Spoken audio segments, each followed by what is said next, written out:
nearly 100 lawsuits have been filed against Combs. A new Netflix docuseries about Sean Diddy Combs is making headlines for its never-before-seen footage of the music mogul in the days before his arrest. The moment the documentary hit the platform, the entire internet stopped what it was doing. You could feel it. That weird electricity that spreads when something big drops, something nobody was ready for. People opened the doc expecting drama, maybe some old stories resurfacing, maybe a few uncomfortable interviews.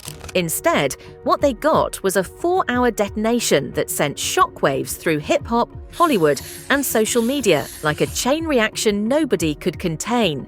And the craziest part, it wasn't just what the documentary said. Time to go to the future. Time to go to the future. That was a little building. Prepare for the building that I got ready for you, son. You know what I'm saying? So it was a sign to me like that, but I'm saying that shit there like 2 months ago, right? I'm not tripping. Yeah, it was there. It was what happened after. Because hours, literal hours, after the first viewers finished watching, the online world started noticing something strange, something that didn't feel random, something people couldn't explain away with PR excuses or they're taking a break from the internet. Diddy's sons vanished. No posts, no live streams, no comments, no clapping back, no damage control, nothing. They went dark at the exact moment the documentary went nuclear. And in a world where silence speaks louder than a statement, the internet did what it always does. It started asking questions nobody else dared to ask. If everything is fine, why disappear? If there's nothing to hide, why the blackout? If this is all coincidence, why does it look so calculated? That was the tone of the conversation. Not accusations, questions, not conclusions, curiosity. The public wasn't declaring anything. They were reacting to what they were seeing with their own eyes. And what they were seeing didn't feel normal. But before we dig into the disappearance, before we explore the theories, the whispers, the connections, the contradictions, we need to rewind. Because the documentary didn't just appear out of thin air, it came from somewhere, and the person behind it, a longtime rival who many thought was trolling, joking, stirring the pot for entertainment value, until he wasn't. For years, 50 Cent had been hinting, joking, posting memes, making comments that people brushed off as just 50 doing what 50 does. I think that hip-hop culture was on trial as much as Sean Combs was. Not all. Look, if I didn't say anything, you would interpret it as hip hop is fine with his behaviors. But then he posted something different. Teasers that didn't look like jokes, clips that didn't look like memes. And then the announcement landed. A documentary, fully produced, fully edited, fully funded, through his own studio. People thought he was bluffing. He wasn't. The drop hit like a meteor. The first episode alone felt like someone ripping the curtain off an empire that had spent decades controlling the narrative. Old footage, phone calls, scrambled conversations, emotional breakdowns, strategic planning that sounded less like confidence and more like a man scrambling to hold on to the last pieces of a world slipping out of his grip. The internet couldn't look away. But the real explosion came from that hotel room sequence, 6 days before everything fell apart. When Diddy was pacing, strategizing, venting, trying to figure out how to fight what he felt was coming. Viewers watched him bounce between anger, fear, disbelief, and exhaustion. They didn't know what to make of it. Was he guilty? Was he overwhelmed? Was he misunderstood? Was he panicking? Nobody agreed, but everyone reacted. Then came the phone call, the now infamous line that got replayed more than anything else. God told me to do nothing.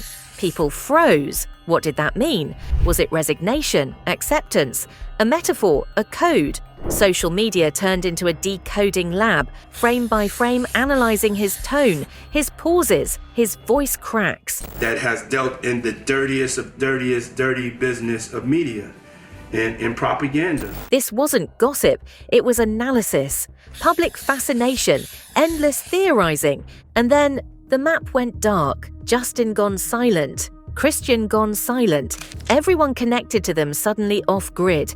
It didn't take long for the internet to connect the dots. Was it legal advice? Was it safety? Was it coincidence?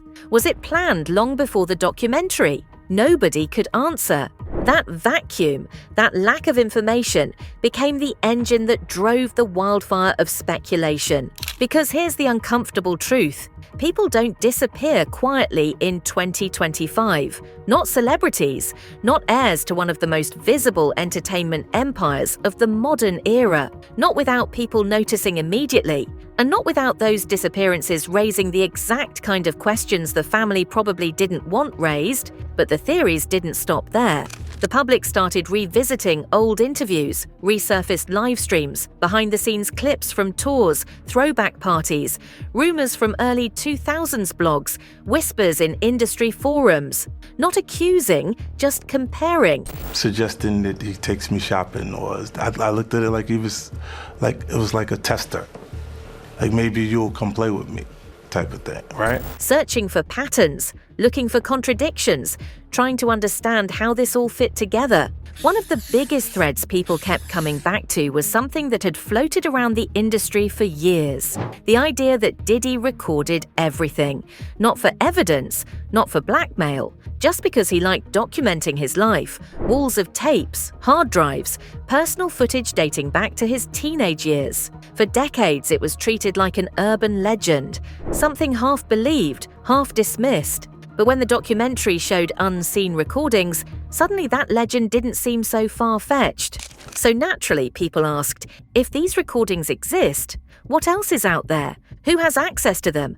And why are they surfacing now? Some viewers said maybe it was all part of a legal battle. Others argued maybe former insiders were releasing pieces because they were tired of staying quiet. Some believed Netflix found sources who were finally willing to talk. Some claimed the timing meant everything, that these tapes weren't leaked randomly. And all of that might have stayed on the level of simple curiosity if the Suns hadn't vanished the exact same day. That's when the conversation shifted dramatically. Instead of asking whether the documentary was accurate, people started asking why the reactions were so extreme. Why the total blackout? Why not clarify? Why not comment? I'm still in this movie, and I just know the ending, and that it's going to end happily ever after. Why not deny, debunk, deflect? It wasn't that people assumed guilt, it was that the silence itself created a vacuum big enough for theories to fill. Meanwhile, former associates started chiming in online, not naming names, not confirming anything, but sharing cryptic comments like, "People knew more than they let on," or "Hollywood isn't what you think," or "Some stories will never see the light unless someone drops the key." And the internet, the same internet that connects every rumor, every pattern, every breadcrumb, started stitching the narrative together. Not a factual narrative, not a legal narrative, a public narrative, fueled by reactions, memories, resurfaced interviews, and a sense that something bigger was unfolding behind the scenes. But then an even stranger layer appeared. Family members posting Bible verses, ex-partners posting quotes about truth, friends who hadn't spoken in years, suddenly sharing messages about loyalty, lies, darkness, exposure. Not only was he abusive to me from an employer-employee standpoint, he was also abusive to me in other ways. People don't post that way during normal times. They post that way when storms are hitting behind closed doors. Theories grew. Viewership skyrocketed. The documentary dominated every trending list for a week straight. And then the old footage resurfaced. Content from the mid-2000s, interviews where people seemed uncomfortable, events where the energy felt tense, conversations that looked different once viewed through today's lens. Not proof, context, not accusations, observations. But the real turning point came when fans realized something chilling. This wasn't the whole story. There were gaps, missing scenes, hints dropped by the director during interviews, comments from editors saying they had far more material than they could legally show, mentions of footage that was too sensitive or still under review. He's the kind of person, you know the story of the two wolves? Which wolf wins? The wolf you feed? all of us were cognizant of the bad wolf, but we're feeding the good wolf. That set the internet ablaze. What was left out? What couldn't be aired? What tapes were too explosive to touch? What conversations never made it past legal review? People speculated everything, from mundane explanations like poor audio quality to far darker theories about suppressed evidence or deals behind the scenes, all while the Suns remained silent. Days passed, then a week, then 2, still nothing. That silence turned into the biggest storyline of all, bigger than the documentary, bigger than the interviews, bigger than the legal commentary. Because the documentary was information, but the silence was a reaction, and reactions tell their own story. The public started wondering if this was strategic. Maybe they were told to stay quiet.